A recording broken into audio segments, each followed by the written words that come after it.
every game is important, especially down the stretch with you guys, RPI sitting around the 60, 70 mark. But how big is it when you're in second place right behind this team to open the series, especially after the way the game played out, when you're ahead and they come back and have a chance there in the ninth to even take it then, but you find a way to get a win? Well, I don't get into all that stuff, and our team doesn't either, Shotgun. You know that about our deal. I mean, it's a non-dogmatic approach. I think we try to avoid attaching anything to a game, to an at-bat, to a pitch, to a defensive play. Just immerse ourselves in the moment and be as good as we can and win pitches. The standings, this, that, and everything else, that just takes care of itself. You can, give yourself a headache thinking, there's 6 teams in the WCC. They're within a game and a half of each other, so you just got to go out and play. And that's all I can really say about that kind of stuff. The RPI thing, we're still trying to figure that out. We lost some home games early on that I think really hurt us. But we've done that in the past. I think we've got like 34 wins or 33 D1 wins, and we're sitting probably in the high 60s after today. So tough to figure out. We just got to not think about that kind of stuff and just put our head down and crack rocks. And you guys always find a way to make the games the most interesting way possible.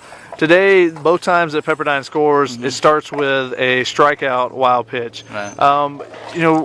How do you guys find a way to always get every potential play in baseball figured into your games? It started last year, I think, really. I hadn't really been a part of something like that. But last year, it seemed like we were down all the time, and we had that, a couple real high-profile pitchers, but we were down 3-0, 4-0, 5-2, and we just developed this mentality, we had to, of so what, let's win this pitch. And our guys, the hitters kind of start to relax a little bit, and it's just like, hey man, we just got to go to banging, and for the last couple years, that's how it's gone. We haven't played good defense, for 2 years. I think it's going to start tomorrow. It actually started today with DeFazio, just making some great plays, but hey, we're never out of an inning. We're 3 in the country in offense, so. If we can play defense and pitch like that, then we're going to win a lot more games down the stretch.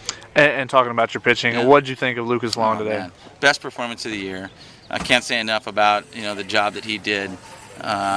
Mixed, it was changeup, slider, enough on the fastball, and we knew it was in there. He just put it all together today, man. Awesome job. And what is it like for him taking over on Fridays? I mean, PJ has been your Friday guy throughout the season, but the way you worked him, just the scheduling, he ends up on your Saturdays right now. So what do you think about Lucas taking over that Friday role? Is it something you just try to, tell him it's no different? Is it the same thing, just part of the process? That's our deal, man. Come on, Shotgun. It's all process in this program, and whether it's a Friday start, a Saturday start, Sunday, Tuesday, Wednesday, if it's in December, if it's in Honolulu, if it's in San Diego, if it's in Bloomington, Indiana, it's all the same. 60 feet 6 inches, and you just prepare to get guys out and to make quality pitches. And what can you say about your senior leadership? Some of your older guys. I mean, shooting photos. I hear Louie in there talking to everybody. Him and Andrew and Connor. They're just the heart of the team. Yeah. How big are those guys for you? I mean, it just seems like they are the heartbeat. Yeah, well, that's one instance where we can say big. Those guys are huge. I love them to death. I mean, they've meant so much to this program. Those 3 guys, are all going to be gone. Most likely at the end of the year. But Louie, he came up to me before the game. I mean, it's like he was walking towards me in the third base box. I thought something was wrong, and he, kind of fist bumps me and he goes, "Hey, man, I am not ending my career here," and it's just, and then he just turned and walked away. I was like, that's awesome, So they're very, very motivated, ton of desire, and I think it can carry us, moving forward.